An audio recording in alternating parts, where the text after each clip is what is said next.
Hey guys, John here again, on vacation still, but this is a story I really wanted to talk about. You guys remember that the president of Marvel Studios physical production and visual effects, post-production and animation, Victoria Alonso, who's been with the company for 17 years, has been a producer on like every single Marvel film, got fired. Now, a whole bunch of people started speculating a bunch of things that we said was not going to be the case. Like a lot of people said, oh, she got fired because Ant-Man and the Wasp was a flop. Well, it's like, no, she wasn't a creative executive. She had nothing to do with Ant-Man and the Wasp other than making sure the visual effects got done, that the physical production had what it needed to do. But she was not a creative executive, nor is she a marketing executive. So it's not because of any lackluster performance of Ant-Man and the Wasp or any of the other films that have come out lately. Then some people thought it was because of all the controversy that's gone on about Marvel and visual effects artists. And while that is a problem, it seemed, I said on the show, unlikely that's to be the case because, you know, why would they fire her now when really this controversy has been going on for like a year? And so when the story came out that said, you know, Disney's legal department, HR department, all this kind of stuff, and Kevin Feige couldn't intervene, one of the things I said on the show, it might have been Thursday or Friday, I said that it seems pretty clear to me that something happened. Like this wasn't something of a, you know, an ongoing thing about visual effects or ongoing thing about the creative of Disney. This seemed to me that something specific happened for legal to get involved and for HR to get involved. And now, thanks to a report from the Hollywood Reporter, now we know what it is. She was a producer on Argentina 1985. The problem with that is she's an employee of Disney, and that was made with another studio. I believe it was Amazon. I'll fact check myself on that, but I think it was for Amazon.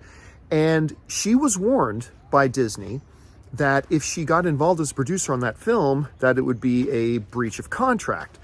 And then she did it anyway. And apparently, and then she went on to promote it. And then she showed up at the Oscars, not with Wakanda Forever, which was nominated for a couple of Oscars. She showed up for Argentina 1985. And of course, the problem with that is you are the president of physical production, post-production, visual effects, and animation of Disney. And they have a contract with you that specifically says you cannot go off and make pictures with other people when you're a full-time employee with us. You cannot promote our competitors' movies when you are a full-time employee with us. And apparently, according to the Hollywood Reporter sources, she was warned several times and decided to go, screw you, I'm Victoria Alonso. Now, again, that's according to the Hollywood Reporter's story. And listen, while I was kind of really shocked and surprised that Marvel let her go, listen, they had to let her go. And I agree that she had to go. Now, listen, we still need to find out a lot of facts. Like right now, it's a little bit of a he said, she said.